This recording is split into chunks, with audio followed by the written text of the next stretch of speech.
Parenting is hard. Few of us feel up to the task. The world is shifting, quickly and dramatically. All of us feel the changes affecting our families. The stress and pressure can be intense. We're here to help sort the good and the bad, provide insight, and bring hope.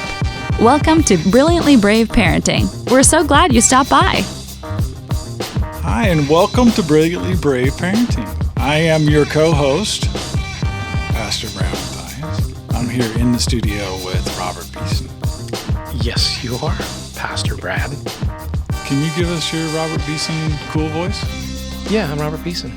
No, the cool one. One that's about as cool as it gets, Brad. I'm going to shut it you is down. not. Right I've seen. So, Robert, you were telling me ahead of time that you have a special dog that you've adopted lately, and I've been curious. I want to see if there's any listeners out there that want a dog. What's the name of this dog? Franklin. Franklin. Tell us about Franklin, Robert. Franklin is a Queensland Heeler Collie mix. We got him from the pound, and turns out he's deaf. And we found this out like after owning him for a few months and realizing that he was impossible to train. You were yelling and nothing was happening. He wouldn't even turn his head. I was getting so frustrated. Like, this dog is stupid. Like, he won't, or he's just like, not compliant. And turns out that he's deaf. I mean, it's impossible to train him. And so we got rid of him once. We offered him up for people because he's, it's challenging. He's got needs. He's got special needs. So you want to give this dog? We did once. Away. We put a post on our Facebook wall, and some very lovely people came and got him, and they brought him back a week later. And so the options because Franklin is a lot to handle. Is what you're saying? He's a lot to handle, and we just took him to Florida for like a 14-hour drive down there, and he was actually pretty good on that. But he's just impossible. He's impossible to train. How old is this dog? He's almost a year old. He'll be so a year he's a next month. He's he's puppy. old enough to know that he shouldn't jump on our bed and pee on it. Like, he's old enough to know that that's a bad thing. But he really can't respond to your commands, so you're going to have to teach him sign language. We've taught him sign language. We told him, like, good is thumbs up, and bad is wagging your finger, and is it potty working? is like this. Barb swears that, like, when you do this, he'll go potty. I'm like, yeah, right. I mean, he knows this. So for those who can't see, you can go on our YouTube channel, see the hand gestures that Robert's using right now to train his deaf dog. Okay. It's potty. Franklin, this is F. So we go, Franklin. I don't say this, but Barb says this. Franklin, Mommy loves you. I mean, I have all these images in my mind right now. He's a sweet dog, and so if anyone wants him, he's beautiful too. How much will you pay someone to take him away? Well, you're gonna have to fight my wife at this point, but I love him, but we're not the best fit for him. I got it. It's not you, it's me. Yeah, it's the breakup song. Go away. Yeah, okay. Anyway, but well, that made my entire day. I am not happy at Franklin's challenges, but I am joyful at the discussion with you because it couldn't happen to a better person. That's trying. Yeah. It's trying. Speaking of trying people. No, she's not trying. I was talking about you. I was talking about, I was going to say, what have you brought us from Maine this week? Because every week you bring us another. Mainer. That's what it's called. I think it's a Mainer thing. So Mainers are very proud of a certain brand of clothing because it's from Maine. Mm-hmm. And if you come on and watch us on YouTube, you can actually see the brand that I'm talking about. But it's actually from Maine, is it? It's and it's very famous. And they are famous for things that are waterproof. And I'm finding out why, because everything is wet in Maine all the time. So it's either snow or rain, but it's wet. So things that are waterproof are valuable. And this company has nailed it. So you should check it out. See what's waterproof in Maine. Okay. That's it? That's really, seriously? Well, I didn't know they were from Maine, so maybe that'll be of interest to other people. True. And you didn't, obviously, and you didn't even know the abbreviation for Maine. You thought it was Massachusetts. Yeah, I thought it was ME. It is. You thought it was MA. Okay. But, one of the things about Maine is the people of Maine, in particular parents, there aren't as many as I was expecting because the entire population of Maine is only about 1.3 million, which is about the Nashville metro population. Yeah. So you've got that much land, and it's a huge state with very little people. And so schools are kind of hard to come by, and it's not as dense families. So it's a really different demographic than I'm used to. You don't see as many kids. Right. As you would in, say, a suburban neighborhood here in Tennessee. So as a result, as a pastor, you don't see as many kids in church because there just aren't not that many. Right. So it's really interesting cultural shift, and one of the reasons I think the church is struggling in New England. So that's a side note. So today we have a very cool, very hip young lady here in the office with us. Her name is Jill Parr. She's a singer, she's a speaker, she's a writer, and she's a coffee consumer. And an Enneagram 4. How did you know?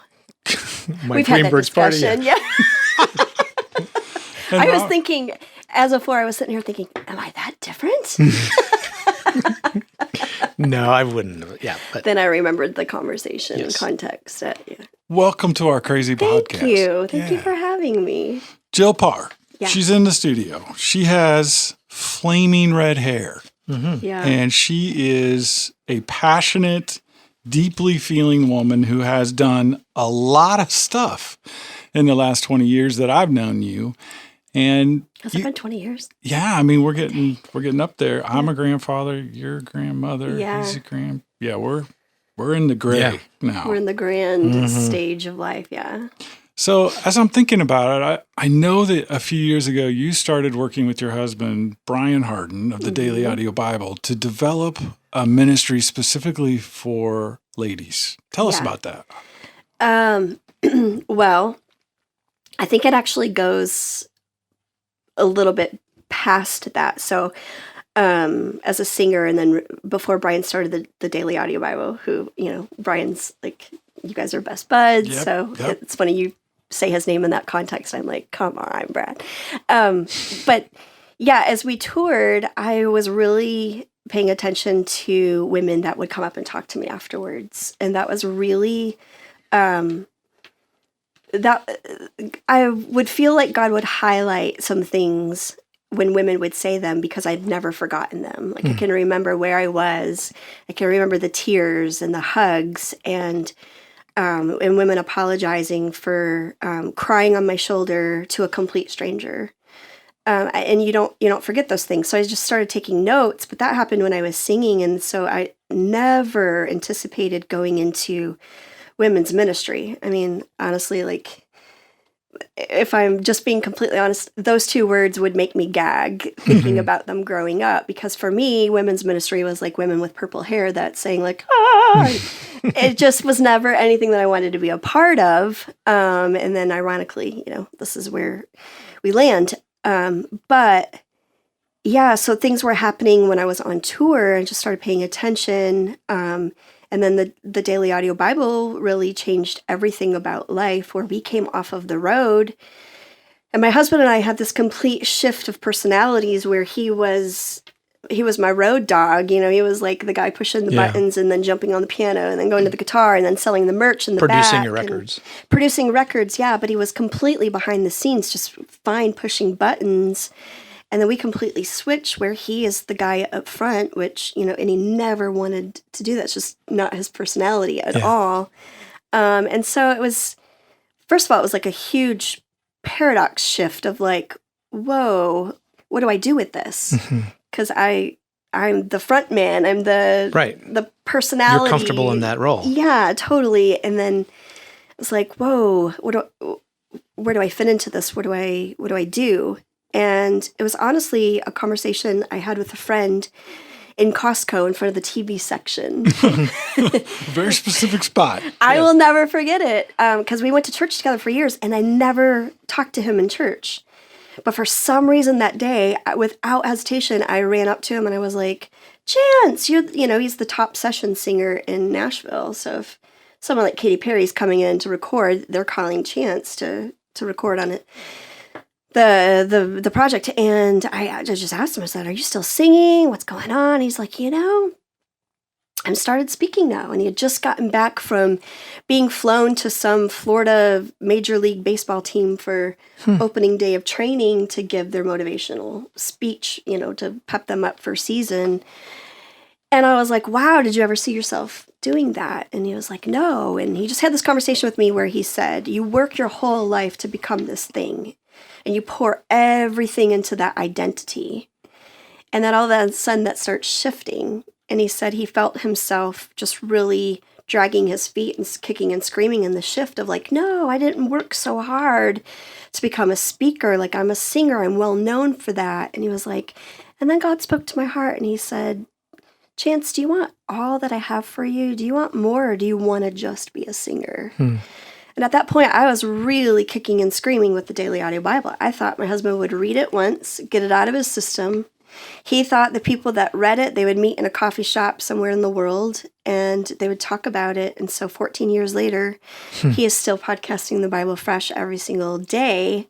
And I have stopped kicking and screaming about our life as, trying to be these mega stars in the Christian music, and really embracing the more of who God says that he has for me.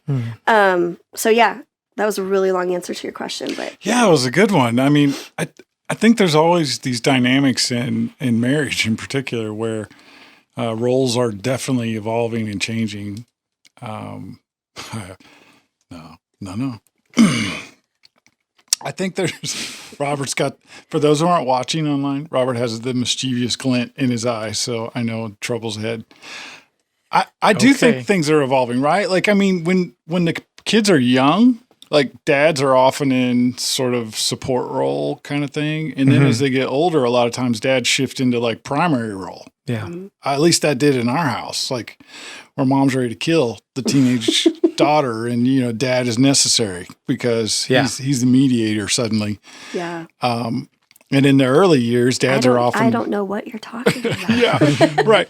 Anyone who's had a daughter, this is really interesting because in the middle of these shifts and transitions, it does seem that God often moves.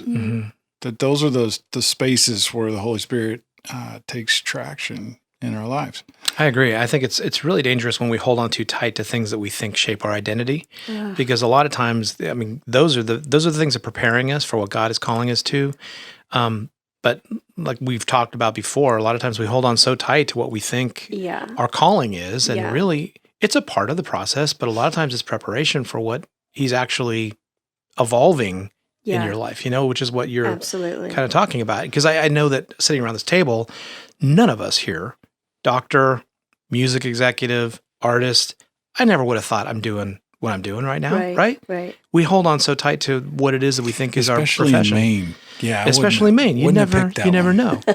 I'm curious, Jill, from you do the MORE conference and MORE gathering, and what are some of the issues that you heard on the road that women are struggling with that you address, or they don't even need to be issues, but what are some of the messages you feel like women really need to hear about? Oh man.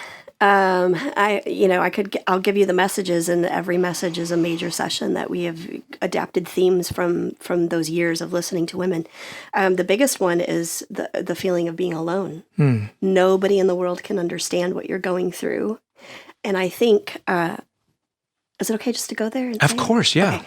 I think sometimes the message the church gives you is, let's put this perfectly polished person up and give you the 12 steps to overcoming. And we take the notes, we write down the 12 steps, we apply them to our lives, and we don't get the same outcome. And what that makes us feel like is even more of a failure. Right. Like, I did all of the steps the way that you said to do it, and my life looks nothing like yours. Which, for one, I think for women, huge issue that we have, and I know that I deal with this, is that we live in a constant state of comparison. So we're not even measuring an accurate bar. Right. Where if we finally meet the bar, the pinnacle, just don't get too comfortable, because in 30 seconds that's going to shift. You're going to find some other prettier woman than you, whatever. Right. So comparison is huge. Right. We haven't identified it. But even to go back to what you were saying about, did we think we would see our lives? Well, I think a lot of the times it's the fear of what people would think if we're not that rock star anymore. If you're not the music executive, you leave you leave being a chiropractor. What will your parents think if you don't follow in their footsteps? All of the fear things. So fear is a huge issue. Fear of, I'll do that, but it won't turn out the same way for me. Or the fear of, this will never change. I'm stuck in this season. Now, how do I get through it? So fear, the feeling of alone, isolation is huge because we get stuck in our shame. And if the church is not a safe place for us to go and confess what we're dealing with, then where in the world are we going to take that? That's right. We take it to a bottle. We take it to the internet. We take it to shopping. We take it to food. We take it to the gym. We take it to him. Right. So I think as the church, we have to be a safe place to let people speak what they're going through, especially women. Well, of course, from a male perspective, you guys might say especially men, but for me, especially women who do not have safe places to confess. Because what the church says is, I'll pray that you have more faith. Or I'll pray that we can just that God will instantly take that away. And God is the God of the miraculous. He can do that. Right. But God is also Emmanuel, God with us, and he takes us through the process. I completely agree with you. I mean, we're so focused as a church on the victories that we're like, you just claim the victory, go after that outcome is what we're supposed to be holding on to. I think about Lazarus, Jesus let him die. Yeah. And be in the grave. I mean, surely the people surrounding that situation were going like, okay, where are you, God, or whatever, but that wasn't victorious. Yeah. Obviously, we now know the end of the story, but for those people in that moment, this is the end of the story. He's in the tomb. He's whatever, because we are we're not thinking about the miraculous. We're just thinking about what's right in front of us. And so I love what you're saying, because I do think that, acknowledging the space that we're in and the fact that we do compare, men do this too. We compare, jobs and how we provide for our families, and it may not be as I don't know. It's not the same as women, but I mean, I think unfortunately we live in a society that is breeding this idea of measuring ourselves against other people. So I think it's awesome that you guys are approaching this from, no, there's more right where you're at, and to live through that. And that's the whole message of more. Like, you can want more. God is the God of more. God is enough in himself, and he sends his son. And then before Jesus leaves, he sends the Holy Spirit. So he's constantly offering us more. But we have to know we're enough first. And enough cannot be measured by the world standards. It cannot be measured by social media. It cannot be measured by the women that we see in Hollywood or on the TV screen. We have to know who we are in Christ first. That's really big. What was it that you said? It's one thing to want more, but we have to realize first that we're enough. That we're enough. That's really good. I worked, when I had the concept of more, so I want to give recognition to where recognition is due. This conference started as captivating with the message of John and Stacey Eldridge. It was one of the most sound messages in the church that lacks being in the church. I found it outside of the church, of practicality with Bible-based. John is a licensed psychologist. Psychologist, is that right? Yeah, he has a master's degree. Master's degree in psychology. So I just feel like we can pray for things to go away, like I said earlier, but if we understand the process, if we understand, okay, let's get to the root of that fear. Where is the fear coming from? Yes, God can silence the voice of fear, but what if we exposed the voice of fear and said, let's acknowledge what you're fearing and watch God meet you in the middle of it and say, you know what, you can do this. Because like you said, the Christian world, we see the pictures, the images of them, the man and the woman standing on the mountaintop with their arms raised in this glorious sunset that says overcomer. Well, where's the endurer? Where's the endurance of running the race, of walking through the muck and the pain and the hard? And it's not always all about overcoming. Like, sometimes overcoming is just taking the first step. It's like not even running the race, but it's getting off of the ground and getting back up. And so many women are overwhelmed, and they're so stuck in day to day. I wrote this post. It just kind of occurred out of my brain, and I couldn't believe how many women said, "That's me. I'm living on coffee and cold medicine." Because we're not taking care of ourselves. And moms especially are living on coffee and cold medicine. That's because really good. they haven't stopped to rest. Right. There is no, especially single moms, Mm-hmm. there is nobody for them to pour themselves into. And I'm even seeing this, there's so much to get into. No, it's good. Keep going. This is great stuff. Yeah, no, I mean, I think one of the things that our audience with Brilliantly Brave is we have parents at every stage of life, whether they've just had a toddler and they're just learning about parenting. And we also have grandparents who are listening. So I think what I love about the MORE conference and what you have developed is that no matter what age a mother is in, whatever stage of life she's in, she's going to resonate and respond to these issues. Yeah. And I know you've done a really good job of creating more than just information. Yeah. Like the church is really good about Bible study Yeah. and information. Absolutely. They can really clearly articulate what's wrong with you. Yeah. But there's Diagnosis. there's not a lot of diagnoses. like practical help to get from A to B. Yeah. So what do you guys do at the MORE conference? Obviously people need to come to it to experience it, but for a listener who's wondering, how do you do that? What do you guys use as a strategy to help moms overcome those things? I think the biggest tool that we use that would probably separate us from other conferences, which and that I'm really, really proud of, is I have a team of brave, vulnerable women who are willing to get up and talk about being stuck in the process. Not every story is a story of overcoming. We do have some beautiful stories in the journey. Like, I love that women come and they repeat every year, and they watch women that talk about being unable to conceive children, and then 2 or 3 years later, they're bringing their miracle child on stage and seeing that. But I love just as much that, I can get up and through tears talk about the fact that I am still struggling with my weight. And it's been 2 decades of just feeling not enough because of the number on the scale. And I think that's the biggest thing is reminding women that our circumstances do not define our worth. Oh, yeah, I love that. And how we feel is not necessarily our reality. Yeah. We can feel alone, but we're never alone. Psalms 139 disproves the fact that we're alone. But we feel alone because, like you said, when Lazarus' sister is yelling, in my mind, she's yelling at Jesus, where were you? Yeah. He's been dead for 3 days. If you were here. Yeah. And I hear myself in that. If you were just here, God. Right. And it's like, he didn't go anywhere. And that's this is something I learned in psychology. It's something we either,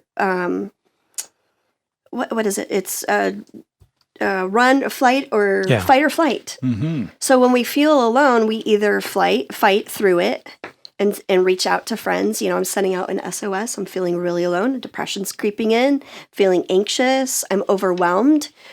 Or we flight. We are peacing out. We are leaving. We're exiting stage left, and we want nobody to bother us. And we just kind of sit and sulk. And when we sit and sulk, we continue those messages through our minds.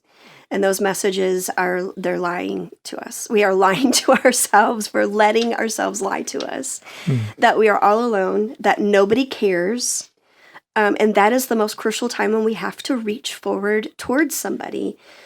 So that's really, I think, what we do is we reach for women that are sitting out there that have all of these feelings that I'm talking about. They're coming in with all of this stuff, and they have no safe place to say it because they can't even put it into words themselves. That's the biggest thing is women, they often say to me, you articulated what is inside of me that I've never been able to put into words. Right. And so if you can do that for somebody, automatically you have their trust. We lead them through deep healing. Your past does not define you. Your past, we often set up a residency in our past, and it is It's like, why would we waste so many years of living? Because we're not living, we're just existing by reliving what happened to us. But pain is hard. Yeah. And we've gotten so good at masking pain. Right. And making pain pretty. I had a friend reach out to me on Instagram, and she was telling me that these two women she was listening to a podcast, and one was mentioning that Daily Audio Bible was really what was grounding her as a woman. And so I was like, awesome, can I get their names? I want to go check it out. And I did. And I don't mean no disrespect to this woman. I'm not here to put another woman down.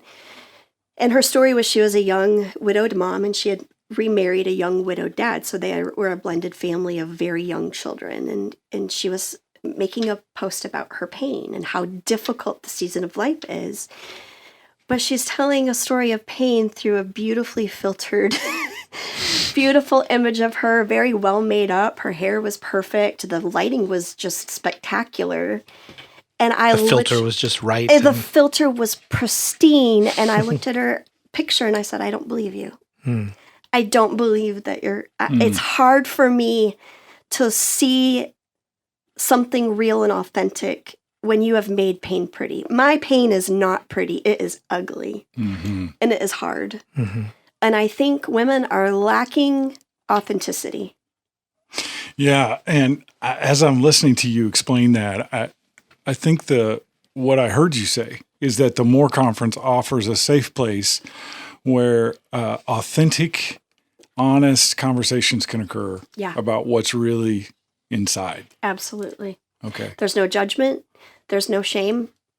We cuss a little sometimes. Okay. All That's right. terrible. I know.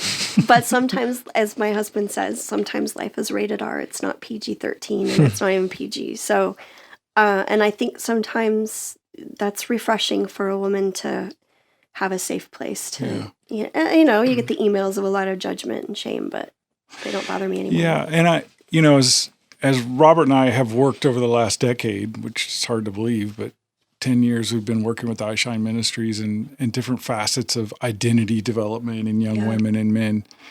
This pressure that gets put on women in particular starts young. Ugh. I mean, this is like almost, second grade, third grade. These young women are sort of feeling the pressure to always look good. Yep. That you don't leave the house or you don't allow a picture to be taken without looking perfect. Yeah. And I can't imagine how big and, how heavy that burden gets as you get older. That's pretty tough stuff. It's funny you should say that. I am 45. I can honestly tell you, the more I grow in healing, the more I grow in relationship with God and know the voice. The sheep know the sheep knows the voice of their shepherd. Yeah. When you know who you are, when you know whose you are, I am getting so much more comfortable in my own skin. I had my first child, my daughter, at 24, and I had my last child at 39. And a lot of women always ask me, what's the difference in being a young mom versus an older mom? I'm like, 39 is an old mom. Come on. But it's true. You don't care as much. Yeah. Like at 24, I was trying to prove to the world that I am going to kill this parenting thing. Look at me. Right. I'm going to do everything that my parents did wrong, and I'm going to overcompensate for it. Exactly. Because that's what we do from generation to generation. We correct our mistakes. And when when you correct is usually when you lose control. Right. Or when you overcorrect. But I don't care. Like, he's going to melt down. He's not going to blow up. He's not going to blow away. Right. I'm going to make a mistake, and I'm going to have to apologize to him. And that's the biggest difference, is just the older you get, and I've heard other women say that, is like the older you get, the less you care about what people think. And that was, I admit this is one of the most audacious prayers I've ever prayed, was last year, 2 years ago. And I said, God, I want to be free from the opinion of man. I want to start to learn to be free from the opinion of man, because I realized how much I was letting what people say affect my everyday life. Right. And if you just I think if we just stopped and thought about it, we'd be amazed at how much we're living in fear. And so God's really been breaking me out of that. It's been some really hard lessons. That's beautiful, though. Yeah. I want to buy a wig and some women's clothes and show up in the more gathering myself. 'Cause it sounds like such Did we good get stuff. that on tape? Did that get recorded? As long as you wear your pink banana socks. I've got to them. the yeah. gathering. Robert, I can do I would that. pay serious money to see you attend the More Conference in drag. Yeah. That would be, That would be a first. I would be willing to invest in that Okay. episode. Well, and I think it could be a big hit on YouTube. So Well, I say that because I just think that the message that you have and the I would say not even just the message, but the point of view that you're offering is so refreshing. Because in the church, you're right, we try to get everything pristine. We want to be overcomers and victors, and that's great. I mean, there's a place for that because that is there's redemption, restoration, all that stuff. But we have to go through the valley of the shadow of death sometimes, and He is with us. And so I love just embracing where people are at authentically, because you can. And Brad, I think we've talked about this before. From a medical profession, you can't fix a problem unless you diagnose it, unless you're honest with exactly what's going on in a body. And so, like, if you're just trying to gloss over some of the shame that you're carrying around or the inadequacies or whatever it is, if you're not naming it, calling it out, there's absolutely no way that you're going to be able to heal from that, because it's just we live in this superficial world. So I love what you're doing, and I'm so grateful that you took time to be with us. I'm sorry for Brad's behavior, but I think the world of you and Brian. I know Brad does too, and we're just grateful for your lives and for what you're doing. So thank you, Jill. Yeah, I know you and Brian, I think, are both Enneagram 5s. I'm not, actually. I'm a 2 with a 3 wing. You're 2, 3. Oh, that's right. We established that. Yeah. Okay. Yeah. But you have a very similar demeanor as Brian. So I know when you guys get together, it's like, I don't even want to know what happened. Yeah. You don't want to know. And Brad and Brian there's a lot of witticisms going on between you and Brian. A lot of Yes. tight linguistics. So Don't even know what that means. well, here it means that you guys. And let me just say this: you guys for the have a record, good because first answer. I'm listening to myself. I'm like, I really do admire Brad. I like making fun of him because he can take it, but I feel sometimes like I might come off like I'm judgmental, and that's just 25% of me. 75% I actually admire you, Brad. So I just wanted to say that. For those who are listening, Robert's not sincere right now, no matter how he may sound. I am. Well, thank you, Robert. I'll get back to you later. Back to our guest here, who's taken an effort with her 5 kids to be here today with us and share. She said something really, as a closing thought, just as a pastor, it sort of hit my soft spot. Because I think this is really important for our listeners to hear. She said, sometimes overcoming is just taking the first step. And I want to encourage that mom who's listening right now, who's like, I just, nothing's changing. I'm stuck in this marriage. I'm stuck in this situation at work. I'm stuck with this kid who won't respect me, whatever. And they're done. And they look at these sort of picture perfect illustrations on social media of women who've got it all together. Yeah. And they say, I could never be that. I can never move from where I am. And I want you to think about going to this More conference. I want you to think about reaching out to Jill and talking to her privately through a website or internet, because this idea of overcoming being the end of the story rather than the first step in a story needs to be championed. Yeah.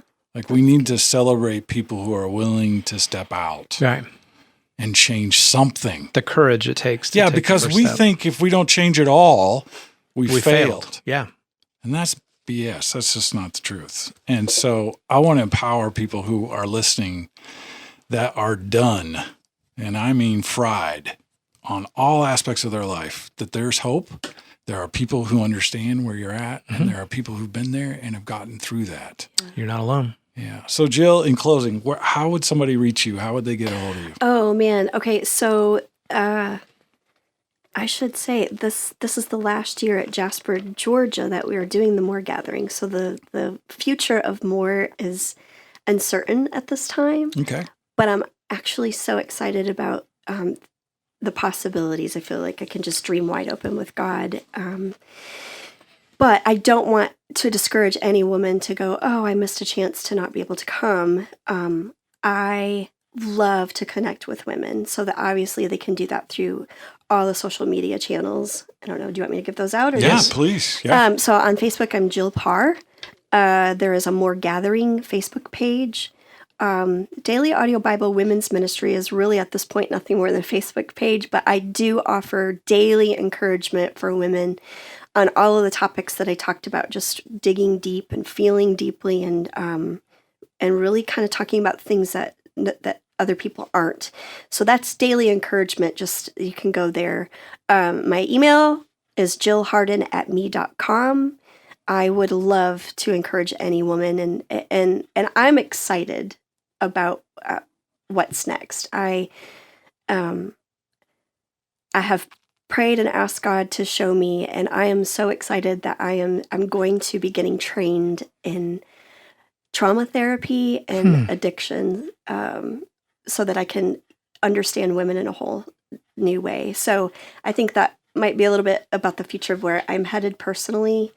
But I'm so I've never been more excited about That's something fantastic. so, it's dirty. It's dirty Heavy. work, but yeah, heavy and dirty. Yeah, but I mean, just as someone who's watched this sort of journey you and Brian have been on, that really feels right. Makes a lot of Yeah. sense. That feels really right. And we would encourage you to jump in there. Thank you. Yeah. And thank you guys seriously for what you're doing. We have more and more women asking to bring their daughters to come to the conference. And there is an age group that we feel like is appropriate for this. And we realize there's not a place for mothers and daughters to go and get something like this. And, some of the feedback we've heard from the younger girls are a lot of these messages were over my head. I didn't quite understand it. But I've also heard women say if there was something like this, it would avoid so much hurt in their life. Mm-hmm. And I think you guys are trying to really get to the core and prevent a lot of those woundings that happen in a young person's heart. And there's not enough channels. There's not enough places for that in media and, in social media or all of the things that you guys are doing.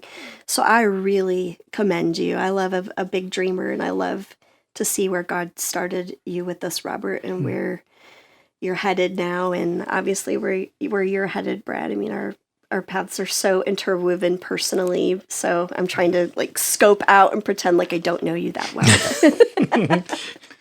But kudos to you guys. I know the thank work you. and it's Thank you so beautiful. much. Yeah. Well, it has been our pleasure to have the lovely Jill Parr here as our guest on Brilliantly Brave Parenting today. We are grateful for those who've tuned in and have listened. We are a 501c3, iShine Ministries, and we would love for you to like us on any of our social media apps and follow or subscribe to us. That's very helpful to us. And please check out our show notes for links to Jill and what she's doing, and we'll make sure you can get a hold of her. Robert, any final thoughts? I like you, Brad. It's been great having you guys spend some time with us today. We really appreciate it. We'll see you here again next week. All right. God bless. Be encouraged, parents. You are not alone. In Paul's letter to his son in the faith, Timothy, he writes, "But I am not ashamed, for I know whom I have believed, and I am convinced that he is able to guard until that day what has been entrusted to me." Brilliantly Brave Parenting wants to be an encouragement and support that parents can rely on. Would you consider liking us and sharing us with a friend? As a part of the Tween Gospel Alliance, we are a nonprofit organization dependent on the support of friends like you. Thanks for stopping by. We'll be right here next week.